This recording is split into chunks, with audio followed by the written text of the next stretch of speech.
So, of course, the really weird thing in life is when we watch someone do something really well, it looks effortless, doesn't it? Like when you watch someone prepare their horse, come through a turn, and just keep countering. When we're novice beginners, that can seem insurmountable. And when we're in that moment, it feels like there's way too many things to understand and do. And this is where what does preparation mean? Like, what does preparation within itself really mean? There's a lot to be said for thinking of how we prepare, what we prepare, and what we need to do when we're in those moments. So, a lot of this comes down to a really good understanding of, well, what it is that is expected of us and what it is that we are capable of. So, the first basic thing is what can I observe and what can I influence? Can I remain calm? Can I remember to breathe? That's actually the most important things. And then it comes down to what can I influence and what do I have as a capacity to influence both myself and my horse with what I'm doing. And that's probably the biggest thing we have to understand is what's the plan? Do I know where I'm going? What paces are required? Is there any particular thing I need to feel or be doing with my horse? Is there something that I need him attentive to? Is there something I need to be attentive to? So all these things have to go into our understanding of pre-preparation. In other words, it's hard for me to be prepared in the moment if I don't know what I'm supposed to be actually doing in the moment. So having a clear picture of what my capacity is and what my plan is with that capacity to be able to do what that should feel like, what that should sound like, and importantly, from my perspective as a rider, what will it look like? So the important things to remember then are observe and feel. What will I observe? From what perspective? And what will I feel? And we talk about this in terms of speed and power. And as a beginner rider, these are two things that we can feel very overwhelmed with fast. Now, one of the biggest things to actually rehearse is not only what we will feel through our horse and its power and speed, but also the feelings that we have in terms of our own emotions.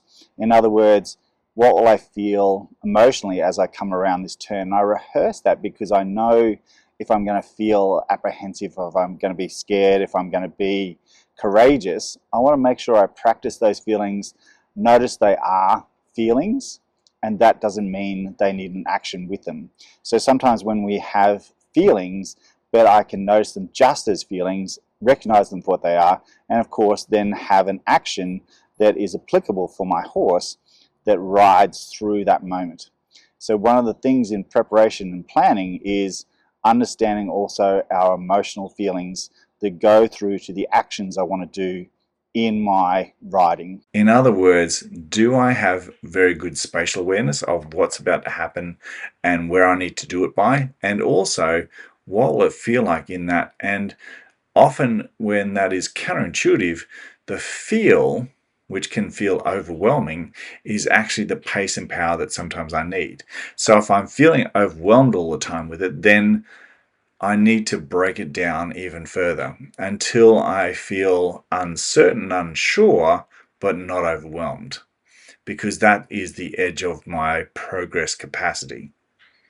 So being able to observe, where is my straight line? Importantly for as jumpers, where do I turn off that straight line to go towards my next object or task? Because unlike dressage, we don't have markers pleasantly set out on the arena. We've got to mind map those onto the ground for us. Where does my turn start? Where does my turn finish? Where is my next straight line? And then, of course, we have to reel it back. So before that turn, what do I need to do? So then it becomes down to analyze, decide, and action. So analyzing spatial awareness, where I am in terms of the arena, what I need to do, and then decide from that point. And this is coming back to then those important points of what can I observe, what can I accept, what are my limits and my horse, what's enough and what's workable.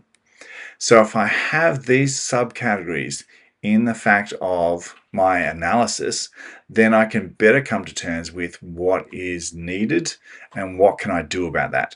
In other words, if my biggest thing that I can bring to this is stabilizing my own position and knowing where I'm going, then that's the biggest thing I can bring to it. If I can then have an understanding of the speed and the control and the workability of my pace, then that is a bonus on top of that. But the biggest first thing is making sure we can control ourselves and know exactly where we're going, and when I need to tell my horse exactly when we are turning, so I can say that conversation 2 or 3 or 4 strides before, depending on how green our horse is, a little preparation, a little hello, a little what we think of as our half halts, which is making sure we put our leg on, engaging, and then this is our first communication with the horse to say, hello, by the way, I'm about to do something else, which is, in this case, turn to the right. So then my horse can understand, okay, I understand I'm in that same conversation with you. Whereas if we wait till we get to the marker, we've lost all our spatial awareness.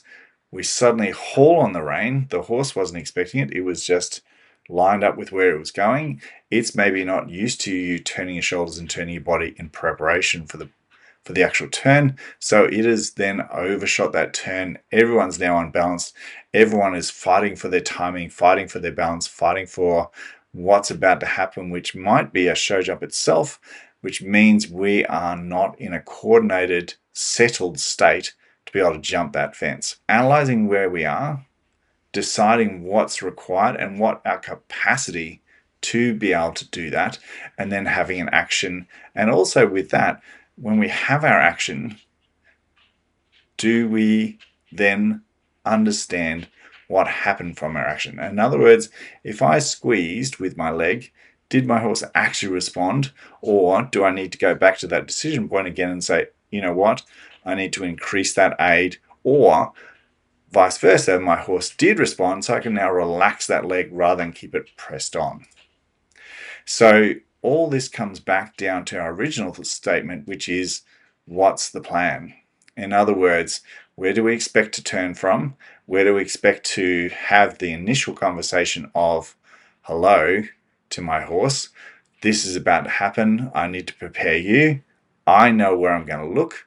I know what I should be feeling underneath me, so I'm not having to look down at my horse to see what is happening.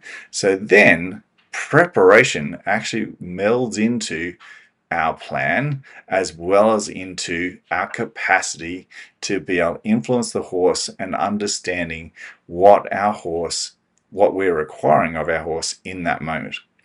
So this, as you can imagine, for a greener rider or someone that's struggling with certain exercise or task, has to be mapped out well and truly in advance rather than just shoveled into a challenge moment and then expected to somehow dissect and decipher all this information all on the move in a flow situation. So that's why we've got to make sure when someone's yelling at you, prepare more. When someone's yelling at you, you had to be more prepared, or you had to understand what was required of this. Then it goes back to, well, I don't understand what I have the capacity to influence, and when do I have the capacity to influence? Because all those things, especially as a nervous rider or someone who's just doing something for the first time, all those tasks have to be preloaded into the brain, because we can't expect you to analyze all that as it's happening. You have to already be thinking, oh, okay, this is going to be my checklist, so I have a pretty good understanding of what's going to be required. And then, of course, it comes back to, once those things are done, to monitoring and supporting. So often one of the hardest things as we do things and as we improve is actually then not to keep overdoing them. So we go into a more supportive role and actually allowing our partner, our horse, to do its part of the equation, whether it's jump the fence or hold a movement. You know, all these things, we become where we should be supporting role, not the major star of the role. If you're watching all the top riders, you're often watching how amazing the horse is doing, and of course then it looks like the rider's hardly doing anything. But that is all because of all that preparation and all the preloading of skills, in the background, days, weeks, months, even years before the moment that you're watching. So let's go back to that whole understanding, well, what do I need to bring into the situation? So if we have a task, we have an exercise, then I've got to understand, well, what is my preparation? What's required before the challenge moment? So if the challenge moment is 2 or 3 strides before the fence, I've got to understand, well, what got me to that place? What do I have to have my horse done? What is it capable of doing? And what am I capable of doing? In other words, it's no use saying, I want it really sitting on my hocks, I want it really prepared and waiting, if I don't have the balance for that and my horse doesn't have the strength or balance to do that. Well, then what's its capacity to be balanced and settled in that moment so it can still give itself the best chance of helping you jump the fence together? And so that comes down to, there's no use in our preparation of overextending ourselves. In other words, expecting more of ourselves and our horse that we have the capacity to give. And this is why that preparation is so important, because I've got to understand, what's my best case scenario? What am I trying to consistently bring to this exercise? And really, really, really importantly, what is the most important thing I want to bring to this exercise? So sometimes it's going to be accepting of the fact that my horse may be a little weak in its canter or a little weak in its turn, but it's still capable of actually doing the turn. There's no good if you're trying to make it 12 out of 10 when the horse doesn't have a capacity to be that balanced on the turn, but it does have the capacity to be settled in that turn. In other words, it doesn't have the capacity to be really on its hocks and really balanced. But what it does have the capacity to be is really attentive to the turn, understanding where you're going logistically. So then it has the most chance of being settled towards the fence. Whereas if I'm constantly working on its half faults, trying to make it sit more and more on its hindquarters, and it doesn't have the capacity, it's no longer looking forward to the fence. Now, if the challenge is to actually make the turn as strong and as balanced as we possibly can, and we've been doing some lateral work to help that horse get stronger, then we might take the challenge of the fence right down low, but we're asking of the rider and the horse, make this the best capacity canter that you can going into the turn. So then we're understanding, in the context of this task, we're preloading the fact that what's required in our preparation is the collection and connection of the horse, that it's settled in the contact and carrying itself on its hindquarters as much as possible. If it gets a little stiff with that, we're also understanding that we're not trying to make the jump a secondary challenge. We're trying to make the jumper just a marker through which to jump, a marker through which to ride through. Okay, so we've got to understand that we can give the horse the capacity, that we've done as much as we can, we've worked as hard as we can, but then we've got to allow the horse to actually jump the fence. So that comes down to what's enough and what is workable in this situation. And that's what we're always guiding towards as coaches and instructors, that our rider understands what's capable in this moment, what the expectations are, but then also making sure once those expectations have been reached, we don't reach for more and then actually destroy the system when we go, I just want to do it better. This is the capacity, this is the limit we're setting on it. And if our horse can repeatedly do it and you can repeatedly do the exercise, that is more important than going for 11 out of 10 and crashing and burning the whole exercise. So it's really often in preparation, especially for young riders or nervous riders or people that are coming to an exercise for the first time, it's really getting to understand that spatial awareness. That is probably one of the hardest things as jumping riders in particular, that we find spatial awareness of where we have to start a conversation to get our horse's attention, but also where we have to make sure we start a turn and our straightness through that turn and finishing the turn onto the straight line to give our horse the best capacity to actually jump the jump. And this all comes back down to the fact that we are the person that is responsible for understanding a plan, preloading our understanding of what's required, but then also making sure we ride flexibly in the moment.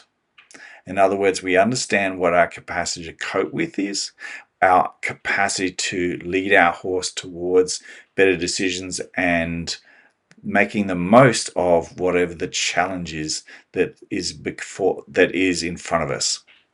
So preparation, when it's done well, looks like actually the horse and rider's barely done anything, if anything. And yet, when we're learning to do preparation, it can seem overwhelming. And there are so many white noise happening and so many data points happening at us that we're really not sure what to prioritize. And that's why it's so important when you're struggling with these things and someone's yelling at you, prepare, make sure you do something better.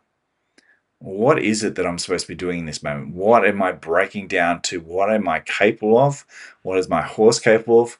What am I thinking of as my workable? But what's the most important thing in the lead up to this moment?